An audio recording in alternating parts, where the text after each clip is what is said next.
So Drake just dropped a new album. Everybody's been telling me to check it out. I gave it a listen and I couldn't help but notice that it has like over 7 samples on it. He got remixes of like Her. He got remixes of like Chief Keef. It just samples so many music and his old songs. It's like, I've heard this all before. It's a sample just like most of Drake's music. Nowadays, we see so many remakes of movies and fashion trends and songs. It's like nothing's new under the sun anymore. Nobody's creative. My daughters love showing me new music. And my daughters be listening to a song. I remember when that Shabuzi came out, the Tipsy. 1, here comes the 2 to the 3 to the 4. And they was singing it. I'm like, what y'all know about that Jaquan? They like, who? 1, here comes the 2 to the 3 to the 4. Why is everything a remake nowadays? I remember one night I'm sitting there watching this movie called Under the Silver Lake, and it cuts to this scene where it's like this old raggedy guy playing the piano, and he's playing a whole bunch of different tunes, and he's talking about how the music industry is controlled by one person, and he just wrote almost every single song that we know. I don't always worry what the message is. I just pass it along. I wrote the music your dad grew up to, half of what you sang along to as a kid, and I'm still doing it. And these teenagers are dancing to my music.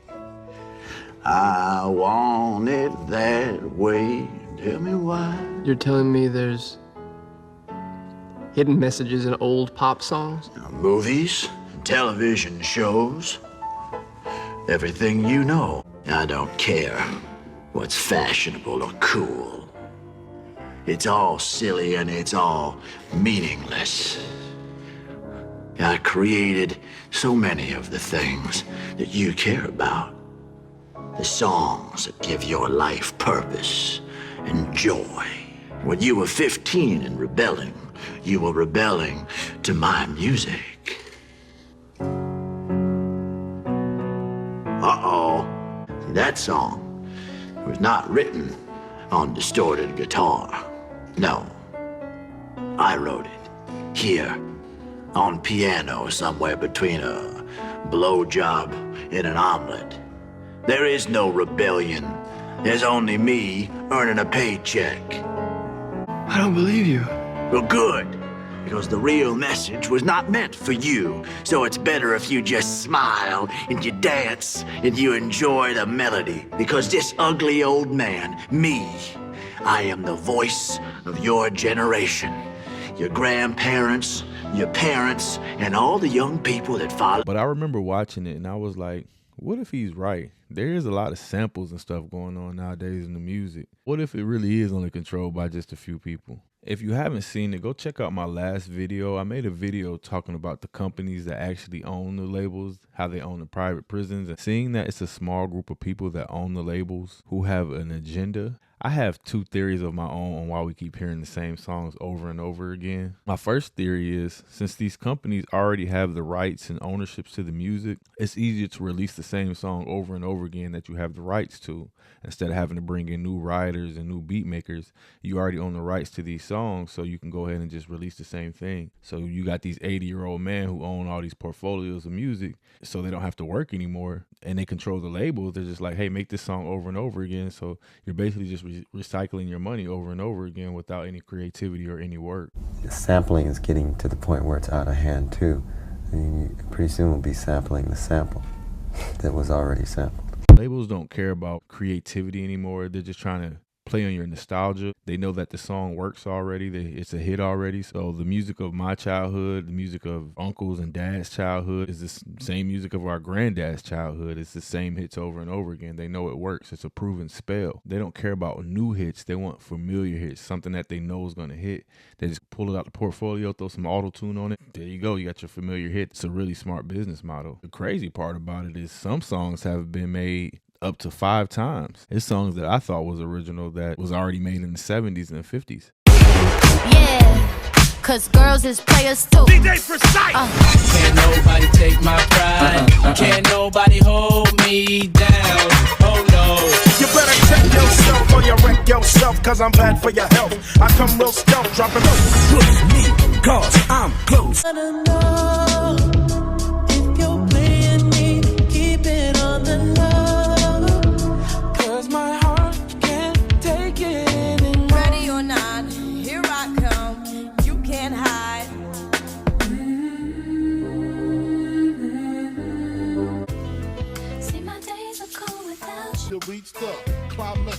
a man can't make. On my reef, can't get my mind on Waukesha. Watch me put my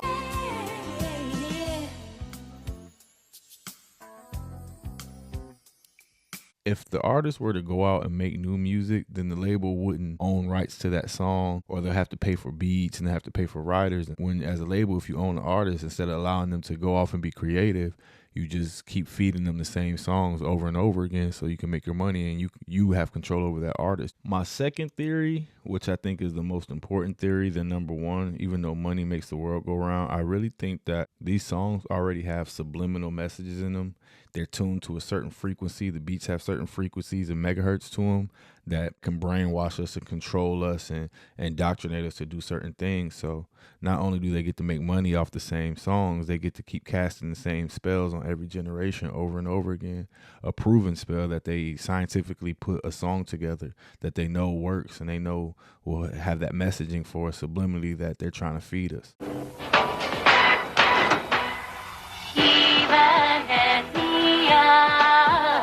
Ivan et Niage. They keep saying that. Wait, what was that? Uncle Sam? Let me play this backwards. Join the Navy. Join the Navy. They're recruiting people with subliminal messages. Otto, what are you doing? I don't know. I just got an urge to join the Navy. You're being brainwashed.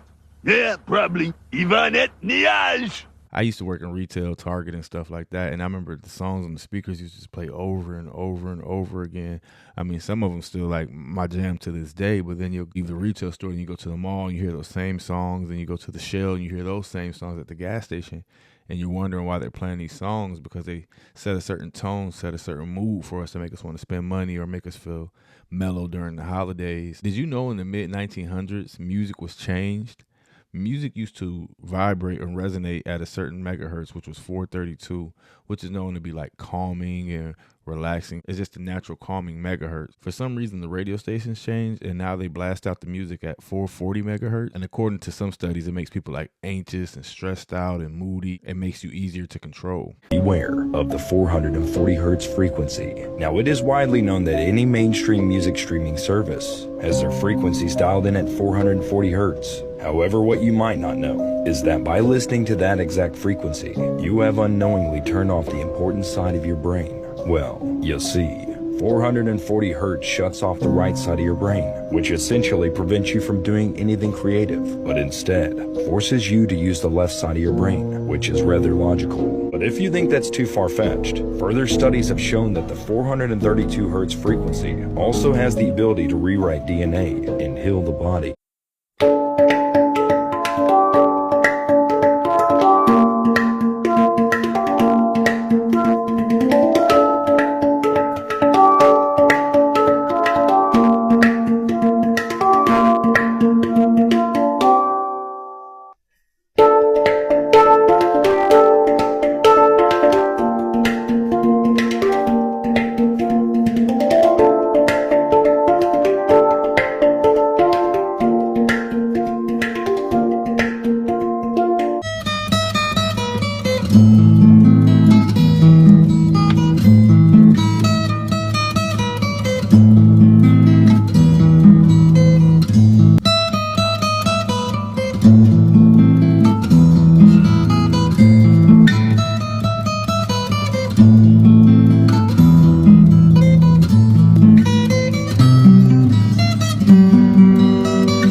Between private prisons owning the music industry and poisoning the music to make us do crazy things to get us locked up, them owning the labels and making the artists keep releasing the same music and over again, it really just makes me wonder if music wasn't tampered with for capitalism and nefarious purposes, what would music actually be like? What would music be like if artists were allowed to be their natural selves? I just don't look at it the same anymore. I look at it as prison music. I look at it as poison music. So next time you hear a song, you should really ask yourself, what's the agenda behind this song? Who's getting paid from this song? Where did this song even really come from? Is this an original song?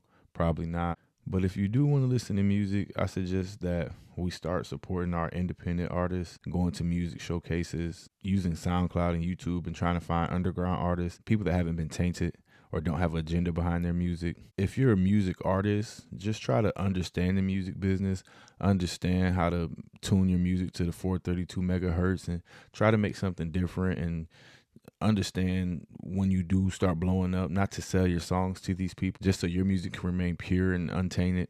Us as listeners, we have to stop listening to it. We have to stop supporting it, and we have to start demanding underground artists and calling these labels out for what they're doing to us and what they're doing to our ears, what they're doing to our children's ears. Now that we know how powerful music is, it's up to us to make better choices, be aware of what we're feeding our brains, because 9 times out of 10, if it's a mainstream song, put a lot of money behind it, a lot of marketing behind it to push their message across, and it's probably not a message that you would naturally want to hear or receive anyways. So let's try to block it out, find your independent artist, and just know what we're up against. At the heart of the matter, though, is the music. You know, I am a musician. I don't sample. You know, it's not Memorex. I go on stage and my microphone is on. What? Speaking of sampling, what do you think of sampling? I can't have a real educated answer for that because I play, I guess, you know. When you can sit and play I Want to Take You Higher for 45 minutes with the man who was in the studio when it was recorded, Larry Graham, I mean, why you want to sample something?